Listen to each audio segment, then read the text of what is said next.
Over in 1 Corinthians chapter 10, he goes through several examples from the children of Israel and shows how, the children of Israel murmured against God. They fell in the wilderness. They sinned against God. He had done all of these things for them, and still they rebelled against Him, and they fell in the wilderness. And he says, now all these things happened to them as examples, and they were written for our admonition, upon whom the ends of the ages have come. And so those of us that live under the New Testament dispensation, the Christian age, those of us that live under the law of Christ,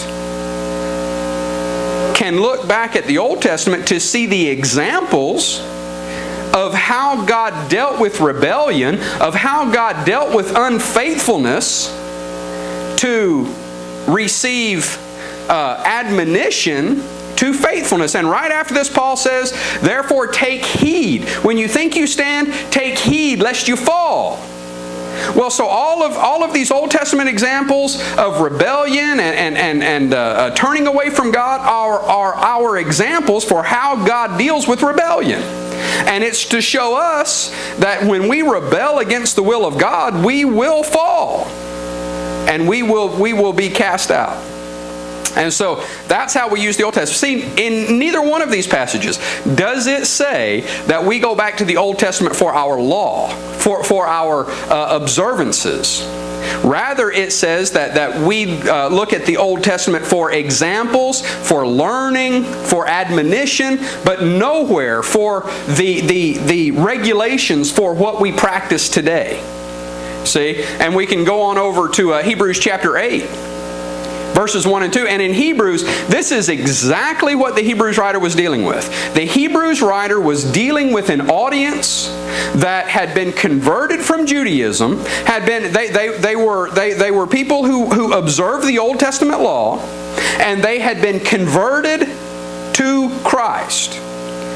And after they had been converted to Christ, they were turning back to the Old Testament law and saying, we have to hold to the Old Testament law. And I know you read about the Judaizing teachers all through Acts that were telling the Christians that you have to be circumcised and keep the law of Moses. And that's who the Hebrews writer is dealing with. He's dealing with those converts from Judaism that after their conversion they were looking back to the law of Moses. And so you find in Hebrews him telling these Jewish converts how they are to view the Old Testament and their obedience to the Old Testament. Notice what he says. Now this is the main point of the things we are saying. So, when the Hebrews writer says that this is the main point of what I'm writing, then we need to pay attention. This is his main point, okay? Now this is the main point of the things we are saying. We have such a high priest who is seated at the right hand of the throne of the majesty in the heavens, a minister of the sanctuary and of the true tabernacle which the Lord erected and not man. And so, that says a lot right there. In the Old Testament, they had a tabernacle that was erected by man. It was erected according to God's instructions, and we have that admonition in here too, to make all things according to the pattern. But he's talking about the sanctuary that was erected by what Christ accomplished by entering into the most holy place, which is heaven.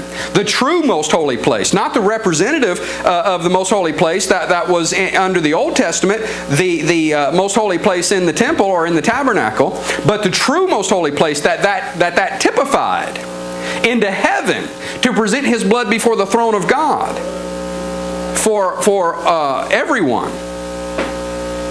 And so it's the one that the true tabernacle which the Lord erected, not man. And this is the main point of what he's saying. Well, let's go on. That same chapter in verse 6.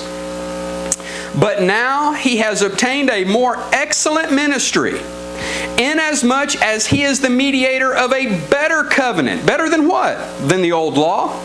It's better. It's the fulfillment. It's the substance. All through here, he talks about the old law being the shadow, and the new covenant of Christ, the new law of Christ, being the substance. This also speaks to those who say that there's no law in Christ, that we're freed from the law, and that means that there's no law in Christ. Because notice he says, inasmuch as he is also the mediator of a better covenant. A covenant is a governing law, a binding law, which was established on better promises. Notice, drop down to verse 13 in that same chapter. In that he says, a new covenant. He has made the first obsolete. Now what is becoming obsolete and growing old is ready to vanish away. When he says ready to vanish away, he's talking about the approaching destruction of Jerusalem. And when Jerusalem was destroyed, it was the once for all proclamation of God that Judaism is not my chosen religion. Judaism is not the way to be faithful to God. That was the once for all. You know, ever since AD 70, the destruction of Jerusalem, it has not been possible, literally possible, for Jews to keep the law of Moses. And I've asked Orthodox Jews this. Orthodox Jews are the ones that strive to follow the elements of Judaism the most literally. And I've asked them, how do you follow the Old Testament? How do you follow the law of Moses when the genealogies were destroyed in AD 70? When Titus marched into Jerusalem and razed the temple, everything was destroyed. The genealogies to trace the priestly lineage was destroyed. And so how do you know who the Levites are? How do you know who is approved to be a priest? And you can look in Ezra and Nehemiah, and if they could not prove that they were of the lineage of Aaron, they were not allowed to be priests. Well, there's no way they can prove that now because their genealogies were destroyed. And so AD 70, and by the way, what he told me was that they don't practice an Old Testament Judaism. They practice a rabbinical Judaism. So they don't even follow the Old Testament. They can't follow the Old Testament. It's not possible for them to follow the Old Testament anymore because God made it impossible when He destroyed Jerusalem in AD 70. And so they follow rabbinical tradition. They follow the Talmud. And so that was the once-for-all declaration that you can't follow Judaism. And that's what the Hebrews writer is talking about when he says that that is becoming obsolete and growing old and is ready to vanish away. And so we're under a new covenant, not the old covenant. Okay? You back up to Hebrews chapter 7, verses 12 to 14, and the Hebrews writer had already made this